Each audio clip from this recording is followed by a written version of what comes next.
Hello बच्चों। तो जैसा कि आप लोगों को पता है कि अभी नई इंस्ट्रक्शंस आई है एनटीए की, जो परसों पोस्ट हुई है।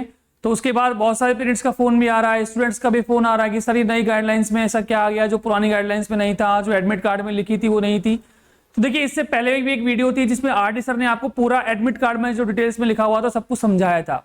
अब उसके बाद एनटीए नई एडवाइजरी में क्या लिखा है वो हम आपको बताने वाले हैं। ऐसे कुछ मेजर चेंजेस उसके अंदर नहीं है, वही बातें लिखी हुई हैं जो ऑलरेडी हमारे को पता थी, फिर भी उसको एक बार गो थ्रू हो जाते हैं। जो उसके इंपॉर्टेंट पॉइंट्स हैं उनको मैंने हाईलाइट किया हुआ है, जो आपको मिल जाएंगे या फिर आप इस वीडियो में समझेंगे। तो इस वीडियो के बाद आपका टेंशन और मम्मी पापा का टेंशन दोनों खत्म हो जाएगा। जो कि मैं देख रहा हूं कि मेरे पास कॉल्स आ रहे हैं और एजुकेटर्स के पास भी कॉल्स आ रहे हैं, वो सारे बंद हो जाएंगे। आपको कुछ नहीं करना है, आपको केवल ये वीडियो और इससे पहले जो आरडी सर ने वीडियो बनाया इंस्ट्रक्शंस का, वो दोनों वीडियोस को देख लेना है और आपको सारी इंस्ट्रक्शंस क्रिस्टल क्लियर हो जाएंगी। अब चलते हैं नई इंस्ट्रक्शंस में। तो नई इंस्ट्रक्शंस का अगर पहला पॉइंट देखें तो पहले पॉइंट के अंदर वही लिखा हुआ है कि आपको फोटोकॉपीज लेके जानी है। मतलब जो आपके पास एडमिट कार्ड है उसकी आपको एटलीस्ट टू फोटोकॉपीज को लेके जाना है और एडमिट कार्ड जो है उसका कलर प्रिंट आउट रखना है। अब आपको अपना दिमाग नहीं लगाना है कि सर जो फर्स्ट पेज है केवल उसका हम कलर प्रिंट आउट निकाल लेते हैं, बाकी जो 3 पेजेस है उसका हम ब्लैक एंड व्हाइट ले लेते हैं। नहीं, आपको चारों पेजेस का कलर प्रिंट आउट लेना है और उसकी 2 सेट्स ऑफ फोटोकॉपीज अपने पास रखनी है। ये इसके अंदर लिखा हुआ है। और अगेन वही बात रिपीट की हुई है कि पहले वाला जो उसका पेज है उसके अंदर आपकी सेंटर डिटेल्स के सेल्फ डिक्लेरेशन फॉर्म है। सेकंड पेज के अंदर इसने बताया कि आपकी पोस्ट कार्ड साइज फोटोग्राफ आपको ग्लू करनी है। और पेज 3 के अंदर इंपॉर्टेंट इंस्ट्रक्शंस है और जो इसका पेज 4 है उसके अंदर कोविड गाइडलाइंस लिखी हुई है। तो चारों पेजेस आपके एडमिट कार्ड में होने चाहिए और चारों पेजेस का ये आपको कलर प्रिंट आउट रखना है और एक और उसके साथ में फोटोकॉपी पूरे एडमिट कार्ड की आपको रखनी है। नेक्स्ट पॉइंट पे चलते हैं। नेक्स्ट पॉइंट वही लिखा हुआ है, सबसे इंपॉर्टेंट पॉइंट, कि जो पोस्ट कार्ड साइज की जो फोटो है 4x6 वो आपको ग्लू करके लेके जानी है और वो जो फोटो है वो मैच करनी चाहिए जो सेंटर डिटेल वाले पेज पर जो फोटो लगी थी उससे। अब आप बोल सकते हो सर वो तो ओल्ड फोटो थी, अब हमारे पास वो फोटो नहीं है। तो कोशिश कीजिए जो आपने वो फोटो वहां दी थी उस फोटो को ही बड़ा करवा ले ताकि दोनों का साइज सेम बने या दोनों का बैकग्राउंड सेम रहे। तो उस पॉइंट को यहां पर लिखा हुआ था। नेक्स्ट पॉइंट है इसके अंदर ये है कि जो भी आपके पास लेफ्ट हैंड थंब इंप्रेशन है वो ध्यान रखिए वो स्मग ना हो जाए, वो फेल ना जाए, वो आपको प्रॉपरली लगाना है। उसे लगाने दे, लगाने के बाद सूखने दे। नेक्स्ट पॉइंट इसके अंदर है कि जो साइन ऑफ पेरेंट्स लगाना है वो जो गिवन बॉक्स है उसके अंदर ही होना चाहिए। जो पहला पेज है बेटा उसके अंदर एक पॉइंट है पेरेंट्स के सिग्नेचर का, उस जो बॉक्स है उसके अंदर ही साइन का इंक्लूड होना कंपलसरी है।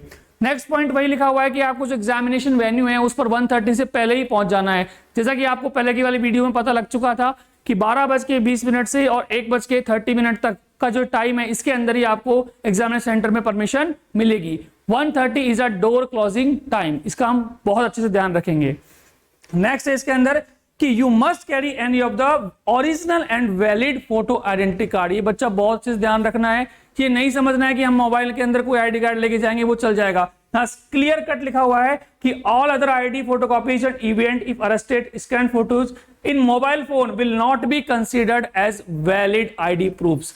तो ये ध्यान रखना है कि वैलिड आईडी प्रूफ्स जिसमें अंदर आप कोई भी लिखा हुआ है उसके अंदर कि आप आधार कार्ड ले सकते हैं, आप पासपोर्ट साइज फोटो ले सकते हैं, आप 12th क्लास की एडमिट कार्ड ले सकते हैं, लेकिन वो सारा आपके पास ओरिजिनल में होना चाहिए, उसका फोटोकॉपी भी नहीं होना चाहिए और उसका कोई मोबाइल के अंदर फोटो भी नहीं चलेगा। तो इस बात को हम जरूर ध्यान रखेंगे। नेक्स्ट इसके अंदर वही है कि ओएमआर शीट जो है वो आपको वापस से इन्विजिलेटर को देनी है, जो कि हम सबको पता है। सारे पॉइंट्स अब वही लिखे हुए हैं जो पहले थे। और जो पॉइंट आपको याद रखना है वो ये है कि जो एडमिट कार्ड है उसकी 2 फोटोकॉपीज में इसलिए बोल रहा हूं कि एक फोटोकॉपी जो होती है वो हमें इन्विजिलेटर को जमा करानी होती है और एक फोटोकॉपी हमें वापस मिल जाती है। इस बात का भी हम ध्यान रखेंगे। नेक्स्ट पॉइंट इसके अलावा मैं बात करूं तो आप बोल सकते हैं कि हैंड सैनिटाइजर की बोतल आपको लेके जानी है जो कि 50 ml की हो। आप कोशिश करें कि जो हैंड सैनिटाइजर हो उसके ऊपर भी जो रैपर होता है उस रैपर को आप हटा ले।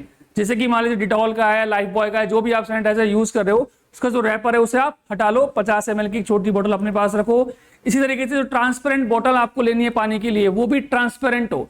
ट्रांसपेरेंट का मतलब ये हो गया कि आप बाजार से कोई बोतल ले लें, बिस्लेरी का हो, एक्वाफिना का हो, और उसके अंदर का जो रैपर है उस रैप को हटा दे। वो कंप्लीटली एक ट्रांसपेरेंट बोतल है, उसे भी आप कैरी कर सकते हैं। ठीक है बच्चों, तो ये थी नई गाइडलाइंस जिसके अंदर आपने देखा कि मेजर चेंजेस कुछ नहीं थे। बस आपको ये ध्यान रखना है कि जो आपके पास प्रिंट आउट होगा एडमिट कार्ड का वो कलर्ड हो और 2 फोटोकॉपीज आपको साथ में लेके जानी है। और सारी इंस्ट्रक्शंस आपको पता है कि आपको अपने साथ एक फोटो भी लेके जानी है जो कि आपको इन्विजिलेटर के सामने जो आपके पास आंसर वो होगी अटेंडेंस शीट, उसके अंदर आपको ग्लू करनी है। वो सारे काम आपको पता है, इंस्ट्रक्शंस के अकॉर्डिंग वो आपको फॉलो करनी है। चलिए, all the best, let's crack it.